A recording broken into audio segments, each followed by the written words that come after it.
All right. Welcome everyone to 211. This is a class on professional branding, or more accurately, maybe described as a class where we're going to talk about how you individually represent yourself professionally. So, what does it mean to have your own personal brand or your own corporate personality? And I say corporate personality because all of us have a little bit different personality, or at least most of us have a little bit different personality when we're with friends, family, and a little bit different brand perhaps when we're with friends and family than we do within a workplace. So we're going to talk about that today. My name is Dave Shipley. I'm a certified financial planner at Zions Bank in Utah. I've been there for about 3 years. I've been doing financial services for about 15, but I've been teaching online education classes for about 6 years, mostly in finance, but also in marketing and business as well. My background is I've worked for Northwestern Mutual, a big insurance company. I've started my own business in 2008 in financial advisory services. I've always had side business opportunities that I've been doing, everything from secret shopping to online ticket sales to this where I'm doing online teaching. Always had other things going as well as my day job, which has been to help people with financial planning and financial advisory services, investment products primarily.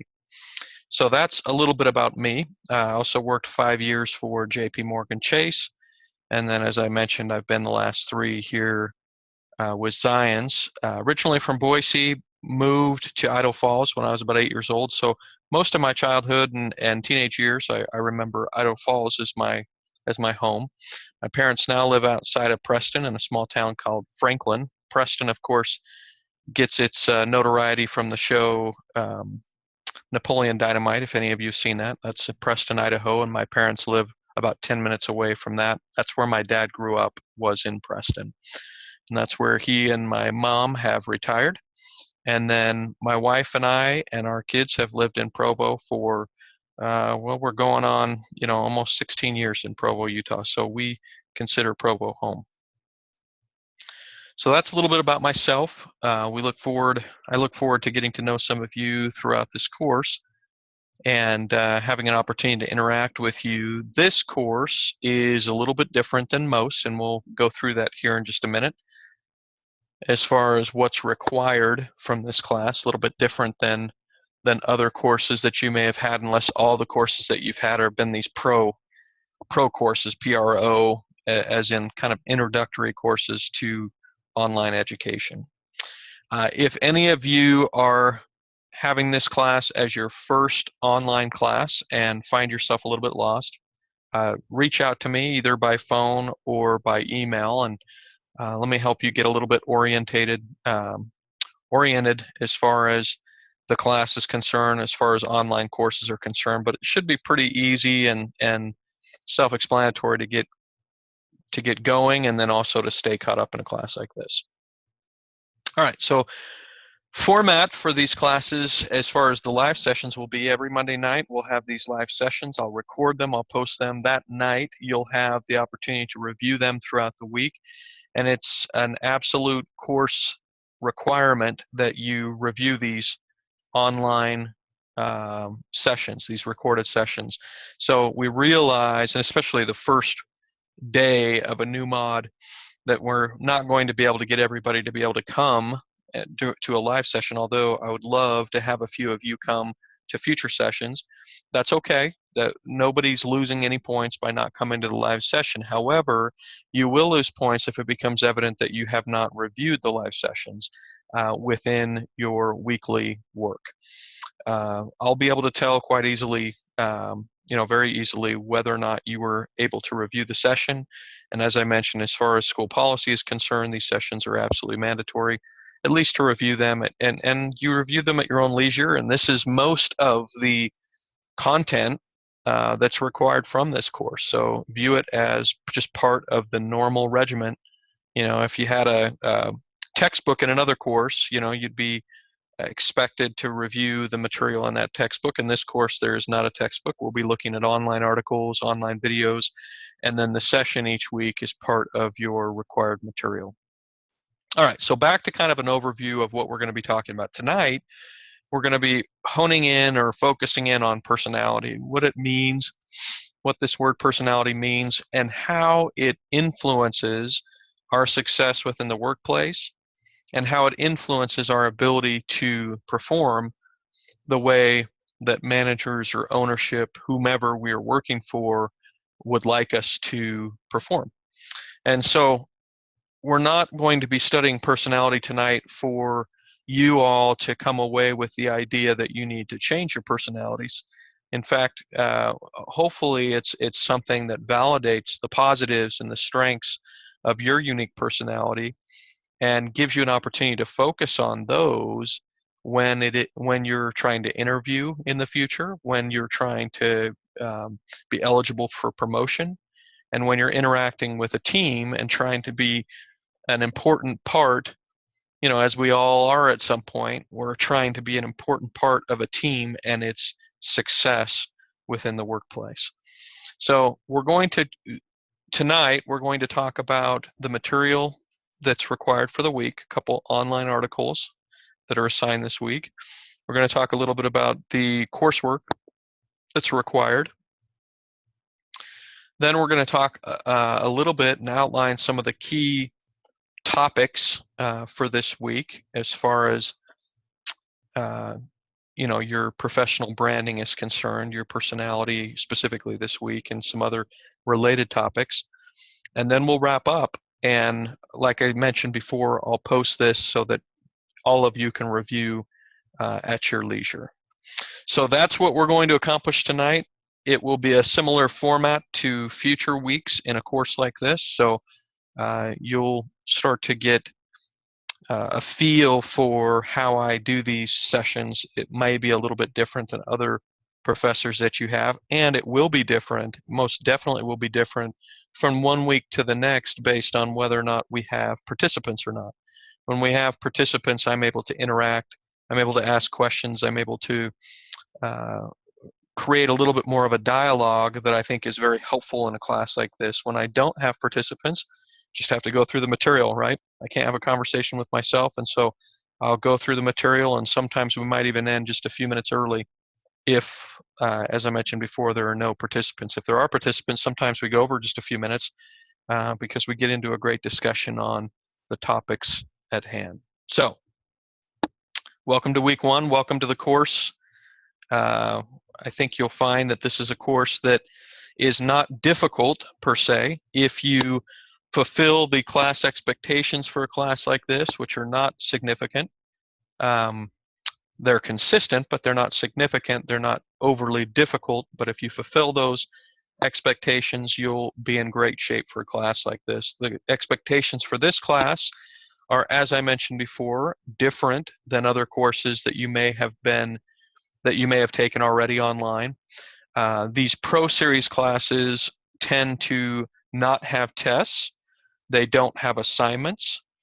What they do have is daily checkpoints, weekly discussion boards, and an opportunity at the end for just a small quiz that doesn't reflect what you were supposed to have learned in the class, but more so just an opportunity for you to give a little bit of feedback, even some constructive criticism about how the course went for you. Okay, so primarily this is a class where without any kind of textbook, we're going to be accomplishing weekly discussion boards, and those weekly discussion boards are each worth approximately a quarter of your overall grade. And because they're each worth approximately a quarter of your grade, I would strongly encourage you to carefully read through the instructions each week for the discussion board and to make sure that you're fulfilling the requirements associated with those discussion boards each week. In other classes, the discussion board might be worth 60 points a week because then there's an assessment and assignment in conjunction with that each week. But in this class, each discussion board is worth almost 230 points, or approximately 230 points, almost a quarter of your grade, because it's the sole source of your points, or one of the main sources, or the main source of your points in a class like this. So a little bit different than maybe some of the more traditional formatted courses that you've had in the past. For some of you, this will be similar to other pro series classes that you've had, and shouldn't be any surprise at all. But you may want to click through the different modules, the coursework in a class like this, familiarize yourself with the website, with our homepage, with our course page about what it is that you'll be doing. I would, if it were me, each week, or very early in the week, go in and read through all the instructions associated with the discussion board, so I feel like I have a good grasp of what that requirement will be before the end of the week. So how do you have success in a class like this? It's very simple. It's very straightforward. Stay consistent with your checkpoints. Okay, that's a very, very easy way to get points. Make sure that you read carefully the instructions associated with each week's discussion, and complete the discussion board comments on time and in full each week. So that should be very straightforward, that there should be no misunderstanding about what is expected in a class like this. Very simple. Follow the instructions each week for the discussion board, stay consistent with your checkpoints, and get all your requirement done each week for the discussion board before that Saturday at midnight. So communicating with me, very simple. david.shipley@stevenshenniger.com is my email address. Within 24 hours, you'll have some sort of response to any email to that email address. You're also welcome to call or text. However, it's easier for me, based on my day job, to respond via email. So that's that information. I've given you both my cell and my email. It's also in the course information within our course homepage as well. One quick thing on communication. Many times people will wait until Saturday night to complete their work, because Saturday night is when it's due.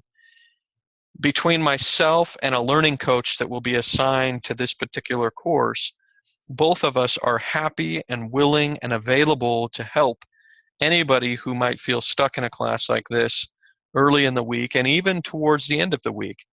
There's a challenge for both the learning coach and I when you email, text, or call Saturday afternoon, late afternoon, or Saturday evening in a panic, needing information regarding the course, because there's no guarantee that we're sitting by our computers at that point waiting for your inquiries.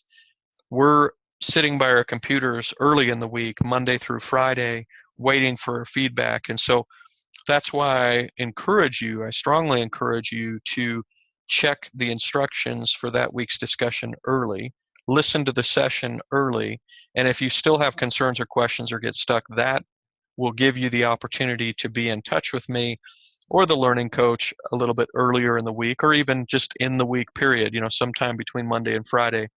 And it's much more likely that you'll get an answer well within time to then complete the assignment on time, the discussion board in this case. Okay?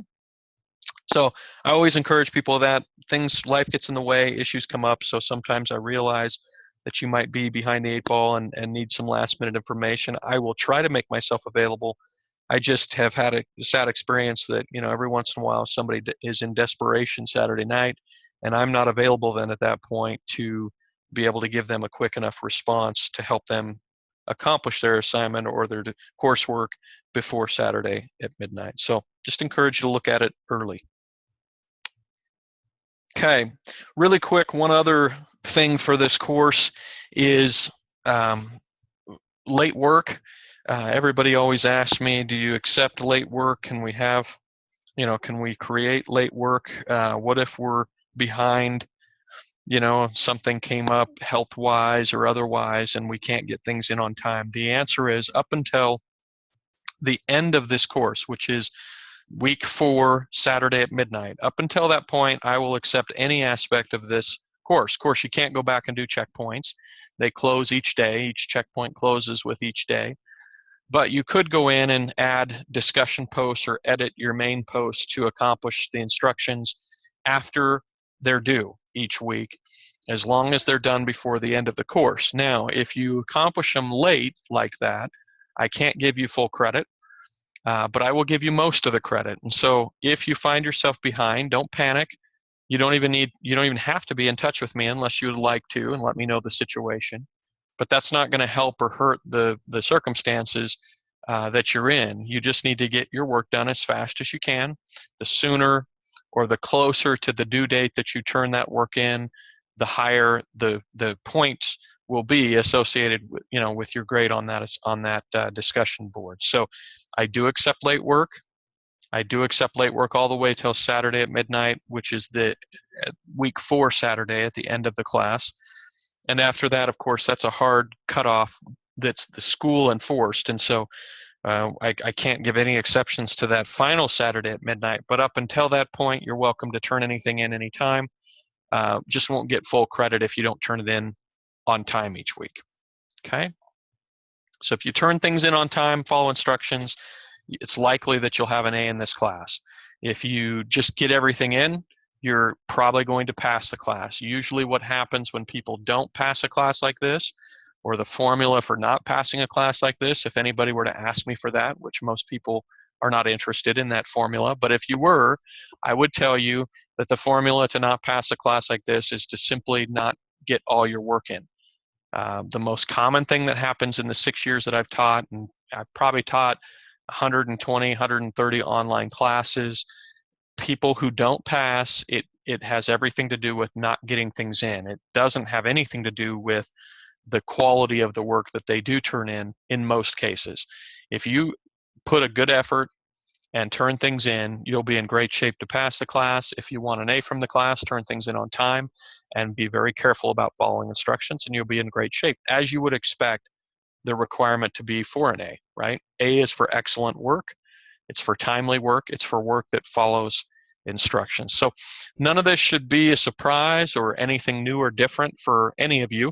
But if you have any questions or concerns about anything, any expectation that I've set up, maybe I've misstated something or confused you by something, you're welcome to give me an email or call me.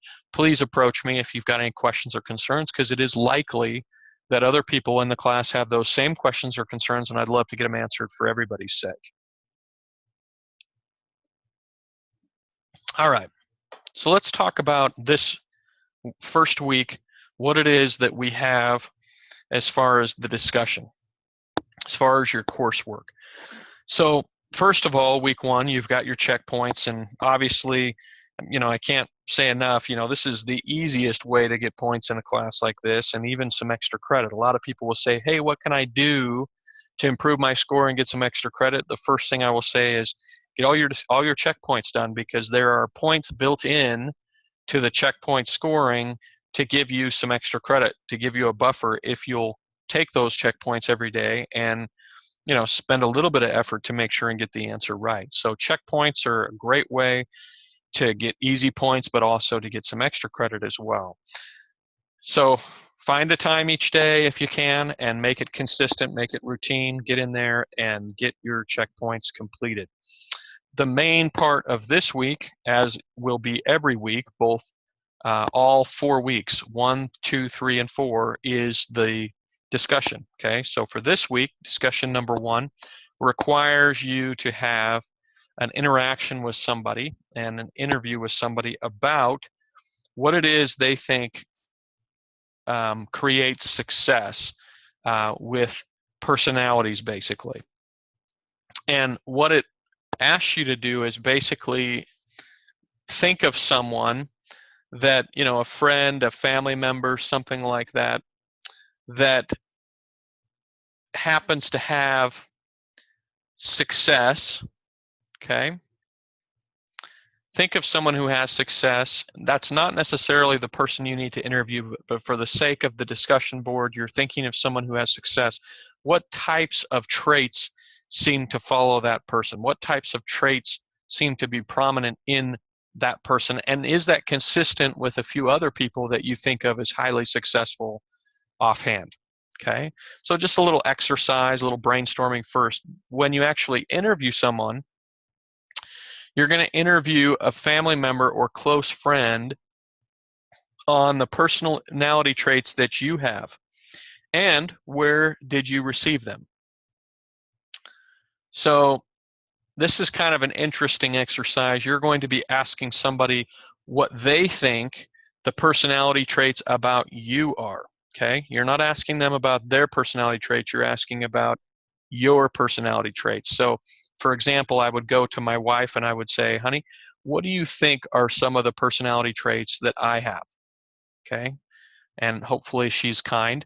But have somebody that's close enough to you that they know you well, and that you also can expect that they'll be honest about their feedback, because that'll be a more interesting exercise if they're honestly giving you feedback on the types of personality traits, good or bad, that you have. And then you're addressing where we think that we got them from: family, from friends, from religion.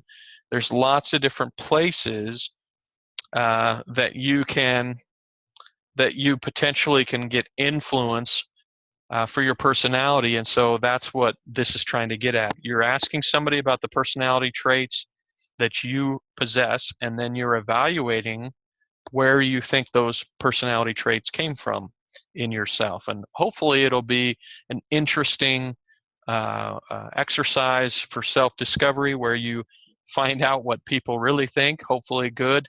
But either way, like we talked about, good, bad, or otherwise, to be able to address personality traits and the source. It's always an interesting exercise to think of the source of our personality traits.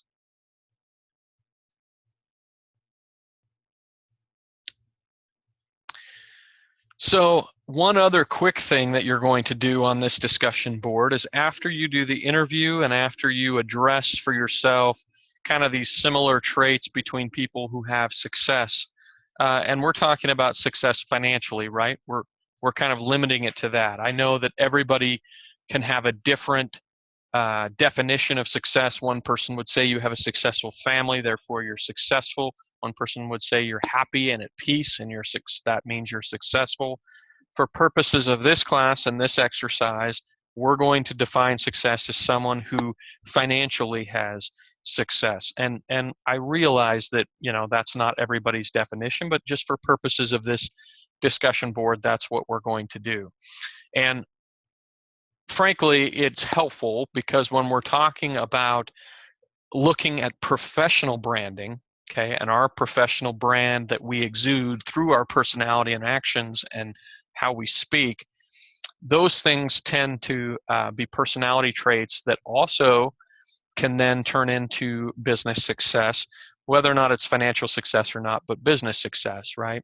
Certain personality traits that we demonstrate can help us accomplish a lot. And if we focus on those positive personality traits that we have, our strengths, that can be a huge boon to our success. Sometimes we go about life, and this is one of these things that I'd like to discuss here at the beginning, assuming that life is about trying to improve ourselves, the areas we're weak, and really just that's what we're trying to do. We're trying to become a better person, so we're trying to improve the ways that we're weak. There's a lot of studies and new literature and psychology around the fact that it's very difficult for most of us to change our inherent weaknesses that we've had throughout our lives. We can become better at them, that's for sure, but we might not ever excel at those weaknesses. And what we should perhaps focus more on is emphasizing and improving the things that we're already inherently very good at. So when we look at our personality traits, it might be interesting to say, okay, this is one of my personality traits. This is one of the things that I'm strong at, that I'm good at, that people recognize me as positive at. How can I emphasize that positive aspect of my personality more so within my workplace? Because if we are trying to be the person that our manager at, working at Walmart, that our manager wants us to be, we might always knock our head against a wall. Feel like we're never good enough. We can never accomplish it just how they want it. But if we go with the right mindset and an attitude of, I'm very good at this, I'm very good at interacting with people, or I'm very detail oriented with stocking, or I'm very conscientious for my colleagues or for other people as they're shopping. Those are kinds of things that we could emphasize. And yes, we're trying to be better at other things that we might be a little bit deficient at, but when we emphasize our unique strengths, we're able to not only build up a team that we're on, but we're also able to have more fulfillment as an individual as we emphasize those things. So I just wanted to point that out. A lot of us get caught in our workplaces focusing on those things that we need to improve and beating ourselves up over and over and over again about those things that we need to do better or excel at. Or we take a self-assessment, an inventory of the different traits that we have, and any trait that we're not extraordinary at, we want to really focus on that particular trait. And that's not a bad thing. That's not a detriment to us to always be trying to improve and focus on our weaknesses.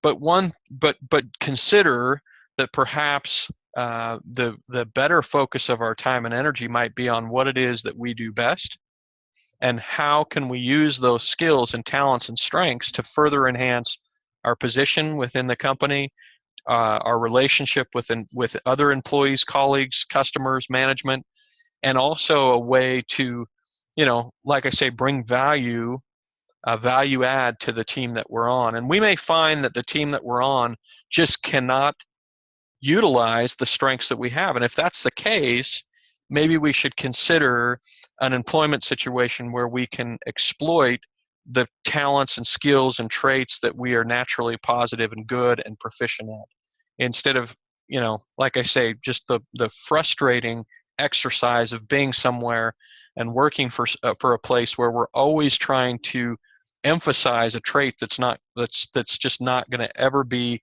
a real big positive for us. We might be adequate at it, but it's never going to be a big positive. We want to find positions that match, those strengths that we have, so that we can excel. And anyway, that's just a different way of looking at personality traits and different talents that we have.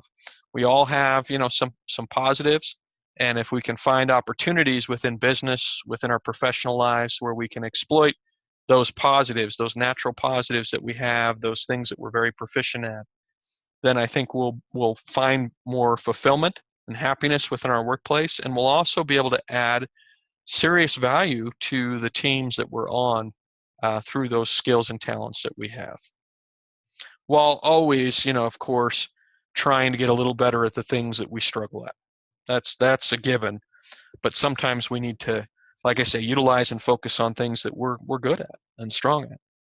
All right, so personality, values, self-efficacy, professionalism, and career success principles are kind of the agenda or outline for what we want to cover a bit about tonight. We might not get to all those issues.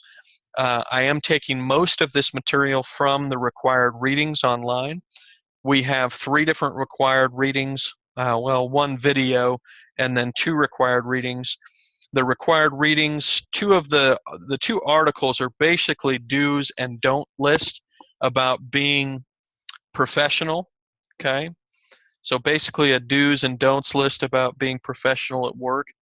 And then there's a video which we don't need to subscribe or pay for the rest of this video. Watch what it allows you to watch on the video, and then when it tells you, hey, if you'd like to continue, you need to subscribe or pay for this course, that's the end of it as far as the requirement for this particular course. But I think it is a helpful video, and that's why it's included. But that's a lot of where the material for this week is coming from. And those do's and don'ts on professionalism, as you read through those, I think a lot of them you'll say, okay, that's obvious, that's something I already knew.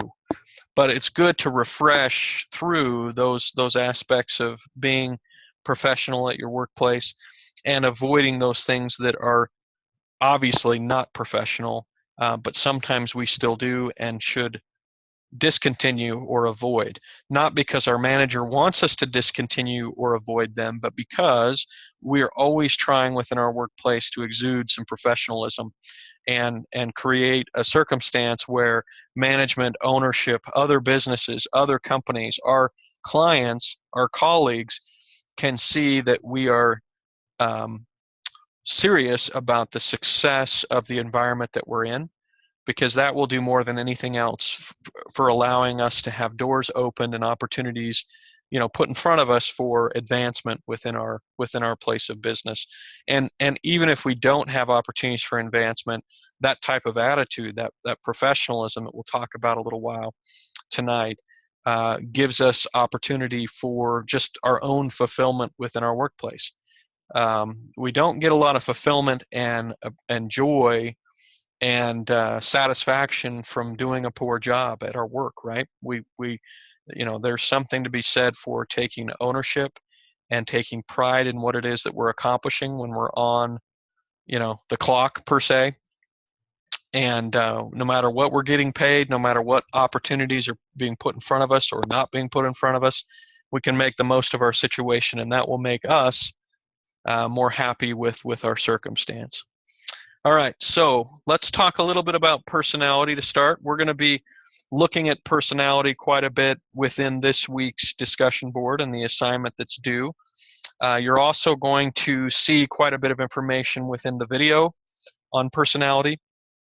I did want to point out that the video basically states that there's 5 aspects of a personality, or 5 parts of a personality, and how much of each of these aspects you are kind of determines your strengths, your personality strengths. I've seen all kinds of different quizzes, assessments about personality. This is just one among many. I don't necessarily think this is the best. This is the one that the school has inserted as an opportunity for us to evaluate our personality traits, but there are a lot of others, and I would encourage you, if you'd like, this week to find a few other personalities, just short personality quizzes, and see what they have to say about your personality.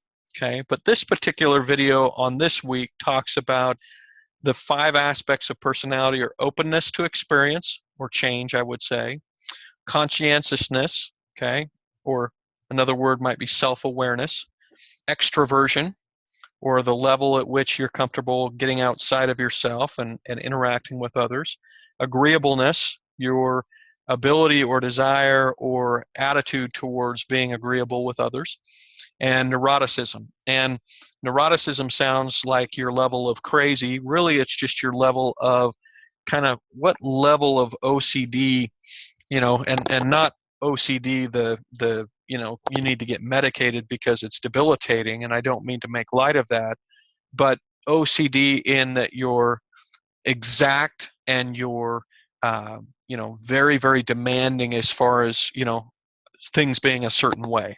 Okay, that's neuroticism in the case of this particular personality model. Now, all of those could be seen as positives actually within a work environment. If you're in a very detail oriented, let's say you're a CPA, you do people's taxes, and tomorrow's tax day, so this is why it's on my mind.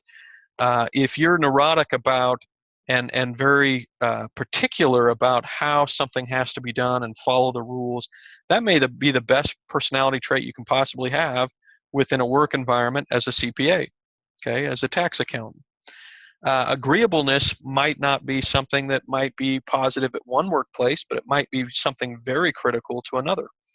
I would say that any workplace where you're forced to work with colleagues or forced to work with customers, some level of agreeableness is really important. Extroversion can be both positive and negative, I think. We want to be able to interact and get outside of ourselves with others. We don't want to be so introverted that we have a hard time interacting. Communicating with others is such an important part of our personality, of our brand, our personal brand.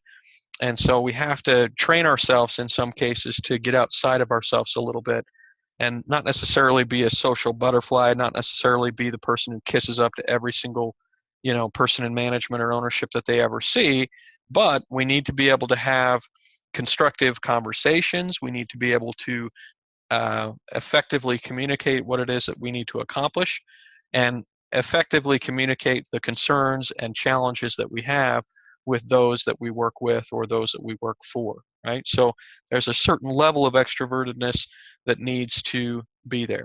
Conscientiousness, or what I refer to as being how much self-awareness we have. When we talk about being self-aware, we're talking about being aware for ourselves of who we are, what we are, and our weaknesses and our strengths, being realistic about that. So it's self-aware. It's also empathetic and sympathetic to the plight and circumstances of others as well. And being able to put yourself in other people's shoes is just such a critical trait, that we need to have within a work environment, both for customer service, from a customer service standpoint, from a team working standpoint, or from just a straight up, being able to get done what it is that a manager or owner expects of us, and being a step ahead of what it is that they would like us to accomplish.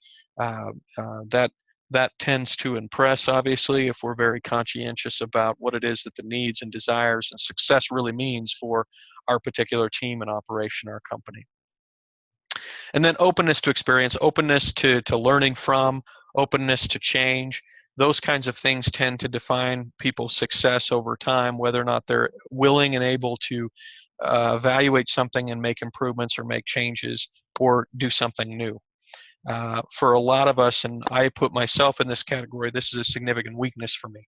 I like routine. I like as little change as possible. Sometimes I find myself not wanting to learn something new, in the boat of not wanting to figure out how to fix something around my house or do something different within my work environment. So this is an area that holds me back sometimes as a personality trait. I've got to be able to overcome that at least adequately in order to allow change to take place and not allow it to paralyze me or create negativity in my work environment. So anyway, the point of that kind of overview is just to point out that the video this week and some of the material on that page that's on the required reading for our discussion board for this week is very good about personalities, gives you some ideas on different things. And also, I find that it's a helpful exercise, something that it does early on. It defines personality, and it also gives you a very real-life example of what happens when it comes to personality. So that article defines personality as basically the characteristics that are regularly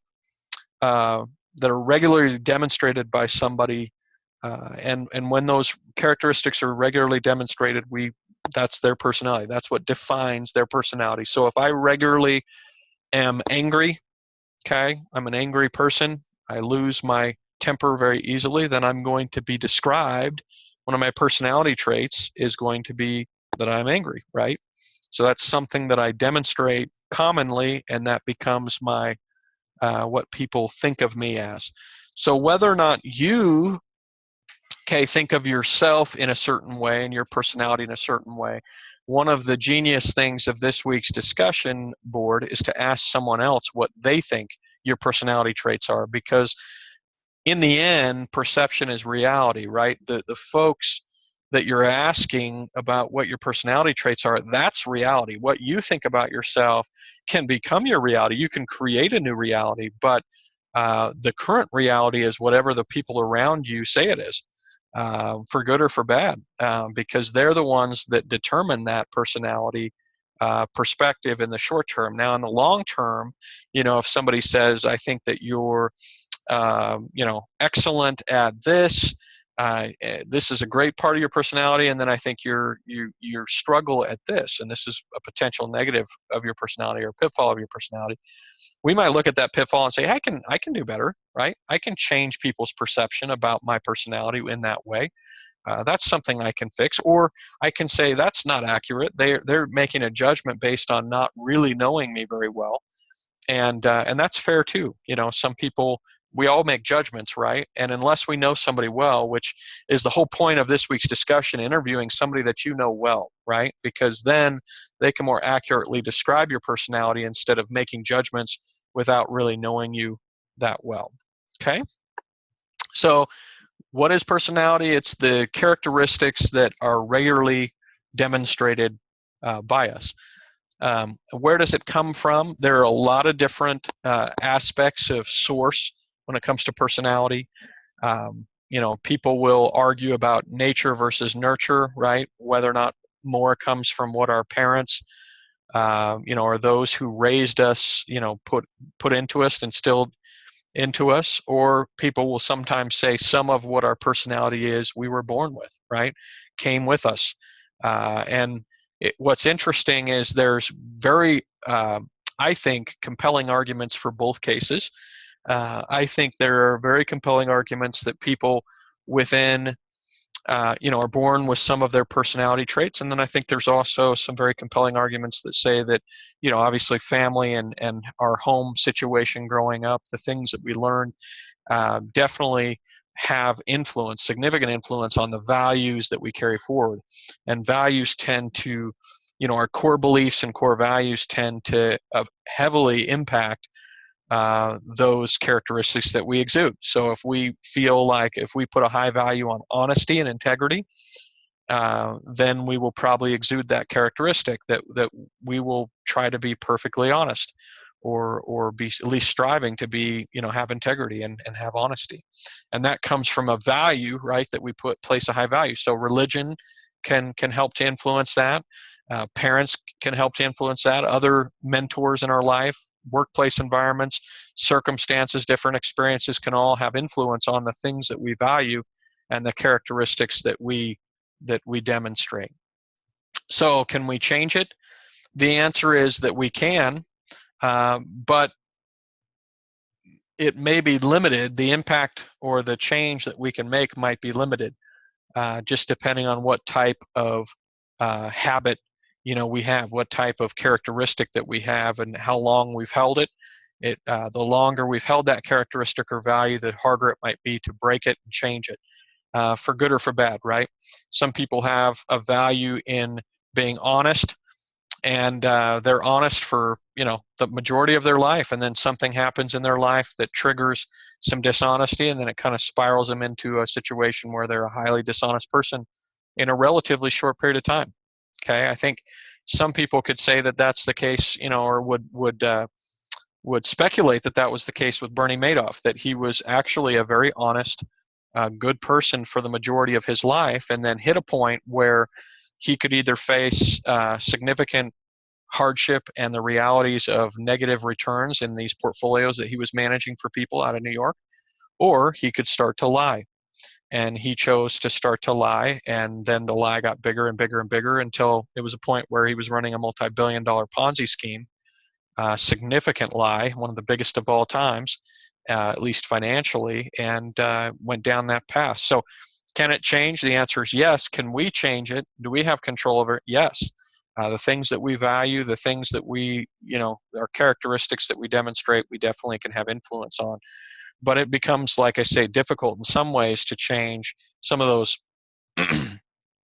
ingrained characteristics that we've had over a lifetime. The whole adage, can you teach an old dog new tricks, or that it's difficult, you can't teach an old dog new tricks. That's not necessarily true, but it does speak to how hard it can be to make changes with something that we've been doing a certain way our whole lives, right? And parts of our personality become very ingrained, and difficult to adjust sometimes.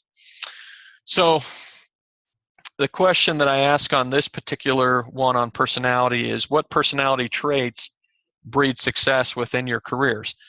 And this is one of those questions that basically the discussion board is asking you to think about and address. What is it that makes people who tend to have financial success over and over again, what kinds of personality traits do they tend to have in common? And being financially successful is not a personality trait, right? Something potentially, and I'm not going to say that it is this way, but there might be potential personality traits, just basic underlying personality traits that tend to help, certain people to have success over and over again. And it's not that we can magically assume all those personality traits, but there may be some of those personality traits that we can begin to try to incorporate or try to improve on in our own, with our own personalities and with our own professional branding. Okay. All right. So one of the things we talked about that really determines personality, or these these characteristics that we consistently demonstrate, is values. And we've talked quite a bit about values already, so I'm not going to go down the road very hard, but basically values are those things that we value, right? It's pretty self-explanatory. We don't need a lot of definition here or a lot of explanation, but they're the things that we hold most valuable to us.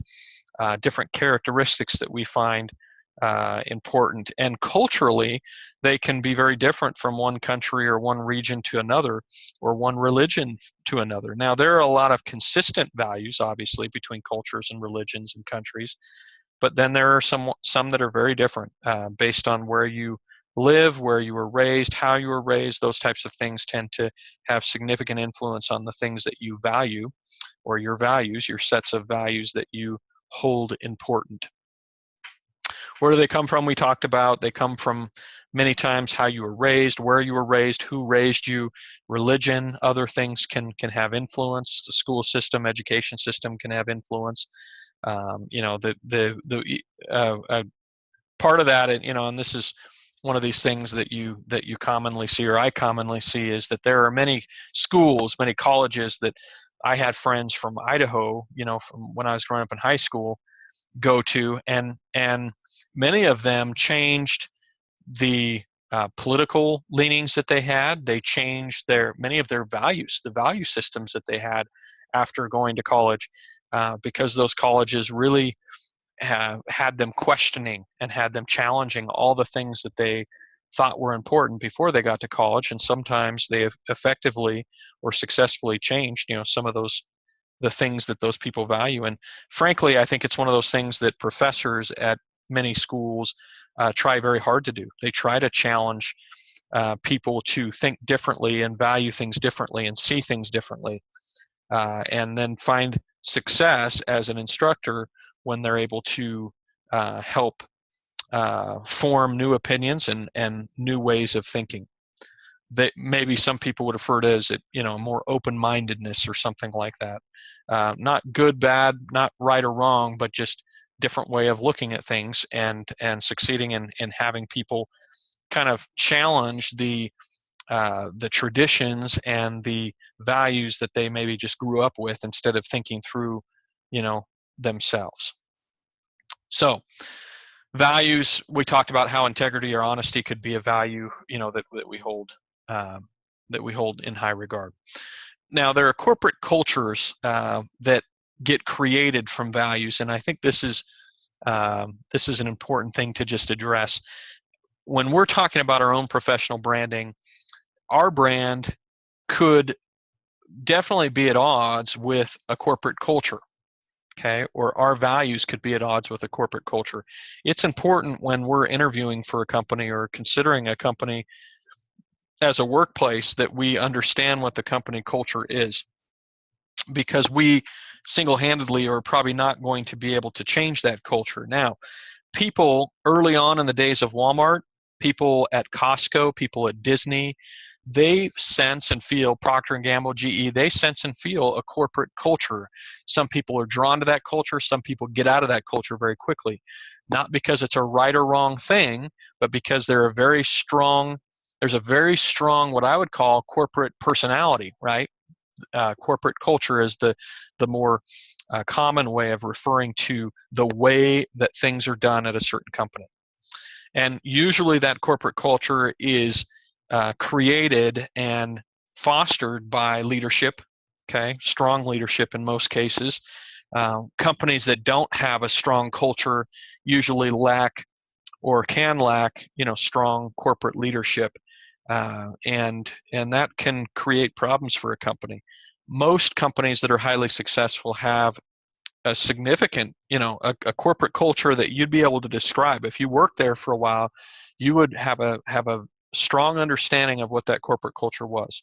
Just as an example, the corporate culture of customer service and friendliness and kindness that is associated with companies like Chick-fil-A and a company like Nordstrom, is just a very strong overarching company culture at those two companies, and we could name some others and kind of the corporate culture that's at those companies as well.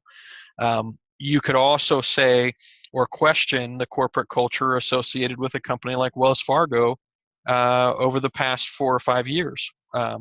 Management, many of their executives have been fired over the idea that their company culture for a while there was so cutthroat for sales, for the sake of sales, that they forgot what it is that they were really trying to do, and that is help people with products and services that they actually need.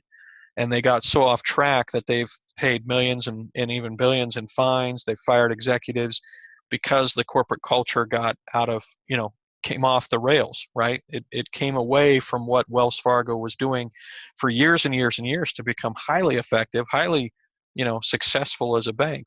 And now they're trying extremely hard, since all this news came out this last year or so, in the situation with Wells Fargo, to redefine their brand, redefine their company culture as one of course, integrity and honesty and doing the right thing for clients. But that sometimes takes time. Sometimes you can't ever recover from a cultural problem that happens at a business. And sometimes, the companies go completely out of business, like an Enron or a WorldCom. Those two company cultures had cultures of just such extreme greed from the top down that it created a circumstance where they put themselves completely out of business, right? So corporate cultures are significant. I wouldn't ever underestimate the power of a good company culture or a negative company culture. And as a potential employee, right, as somebody who's interviewing with that company, I would want to feel like I knew what the company culture was or the corporate culture was at the group or management team I'd be working for before I ever took the job, because that can, if it's at odds with your values, it's unlikely that you'll be successful or stay there long term. Ethics are closely tied to company culture. Ethics just have to do with whether or not a company has basically a moral compass. When we talk in corporate finance, we talk about the primary objective of management is to maximize profit. That's the profit maximization maxim, which basically is that every corporate manager and ownership group exists to maximize company profits and value for the purposes of owners and stockholders. If they're not doing that, they'll get fired and somebody else will be put in their place to try to maximize value. Now, sometimes that gets lost when you work at a company that's huge. Like if I'm an employee at Shopko or Target or Walmart, I might not feel like my management is very laser focused on improving the value and profitability of the company. They might, get in the weeds and be focused on something that really has nothing to do with, with profit maximization or value maximization for stockholders of a company like that.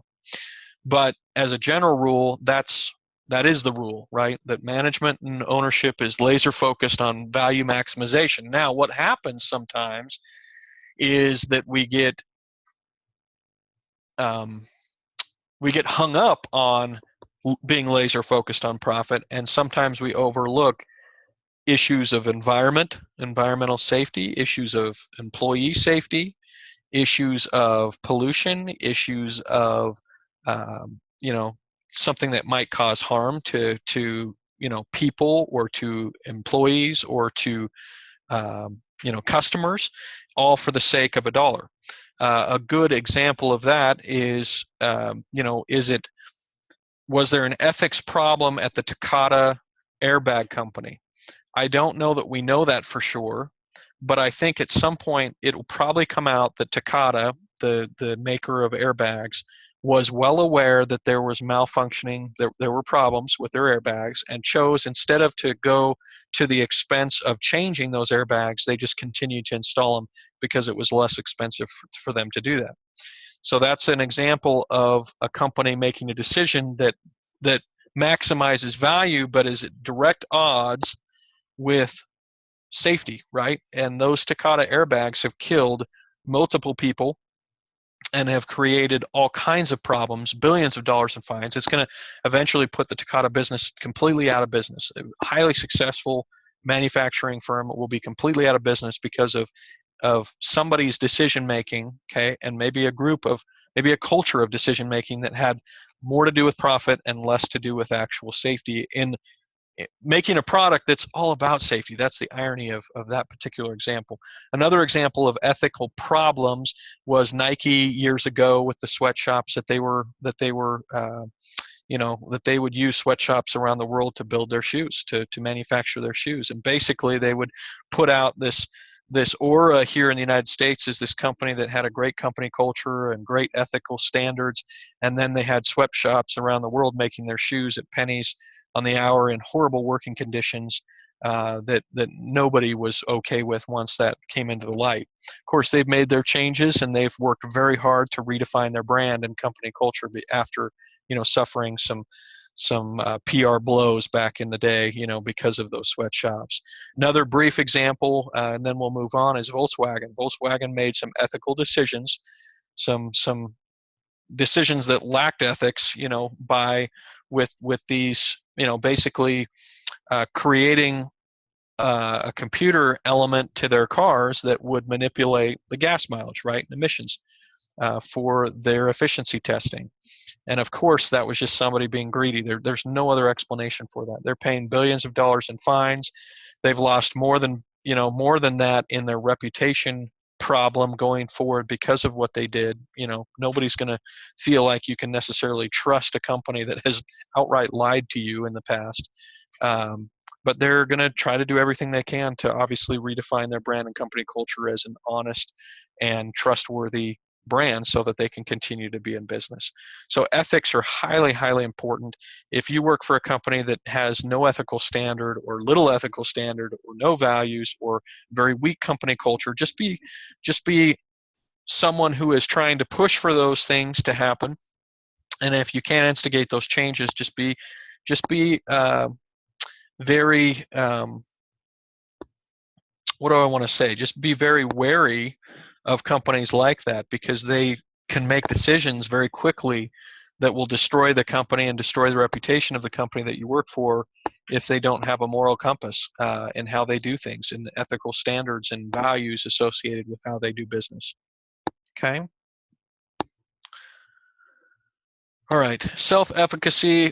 We're not going to spend a lot of time on this. We don't have much time left, but self-efficacy is an important concept for your success at a business. And I think what you'll find as you think through successful people is that they have some significant level of self-efficacy. And what do we mean by self-efficacy? We just mean a confidence.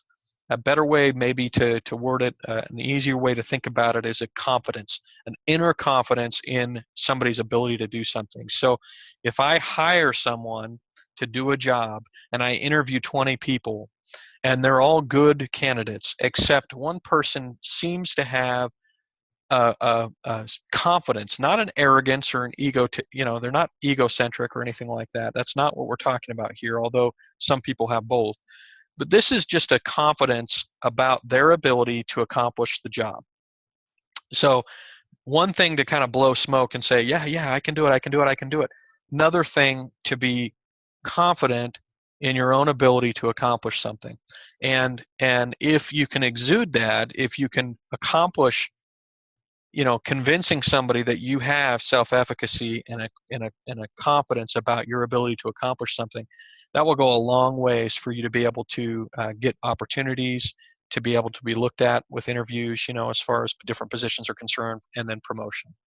So I bring it up because it's just such an important part of our professionalism, our company, personality is our self-efficacy, and just a concept that we should think about. This week, we don't have a lot of time to talk about the 2 articles on professionalism, but I encourage you to read through those and maybe just gather a couple of them, or glean a couple of those examples of do's or don'ts when it comes to workplace professionalism that you can improve a little bit with your own, with you within your workplace. And one of the things that I get asked once in a while is, well, the Silicon Valley, Google and Amazon and these companies, they're not interested in professionalism. These guys come to work in shorts and t-shirt. They play ping pong at work. They seem to not worry about this professional standard that's so high. And what I would say in response to that is their definition of professionalism is different, but it is absolutely high. And we could talk through examples in all these companies that we sometimes see as kind of lacking professionalism. And what I think you would find is they have an extraordinarily high level of professionalism. It just might be different than what you wear or how you work, during the day to define that. But as far as being sober and taking seriously the job that you have been entrusted with, some of those companies do as good a job as any out there as far as having a culture of extreme professionalism, if that's how you define it. Taking your job seriously and coming up with serious, solutions and benefits to the company that you work for to help drive, once again, their profitability and the value to the company that you work for. So very important. There's an article that I think we read later in this course about being politically correct at your workplace and the need for people to be politically correct. We some of us really get driven crazy by society's need for everybody to be so politically correct and how so sensitive we are to that. But when it comes to a workplace environment, it's just absolutely necessary. We can't risk offending colleagues. We can't risk offending customers, especially customers. We can't risk offending anyone at our workplace. And so we just have to carefully work at not doing anything at our workplace that has the potential to offend or to cause concern in others the way that we've acted or the things that we've said. And so just simple things like, the reason that, companies will have a policy about swearing, in front of clients, especially, and customers and around your colleagues, because somebody will take offense to that. Not necessarily the first 5 people, but at some point somebody might.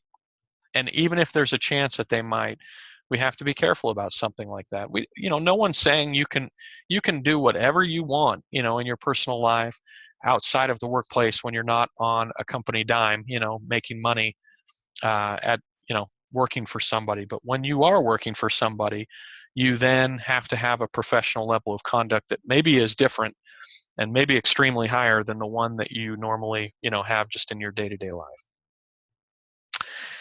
I was going to go over some of these professional success principles. These are some of the things that you might think about or brainstorm about, the folks that you think have significant success when you do this week's discussion board. Education might be a theme, experience, a resume that's good, a good interviewer, somebody who has significant professionalism or self-advocacy. Those are 2 concepts we've just talked about. And a combination of those things, some of those different things that I just mentioned, can be significant helps to your success. Okay, that's all of the information I have for tonight. Good luck this week with the discussion board. I'll look forward to seeing your comments and your posts. Remember, the main post is due by Wednesday at midnight for full credit, so that we can give you some feedback and so that we can feel like we can interact with your post. All right, have a great week, and if there are any questions or concerns, make sure and be in touch with me. But we'll be in touch. Good night.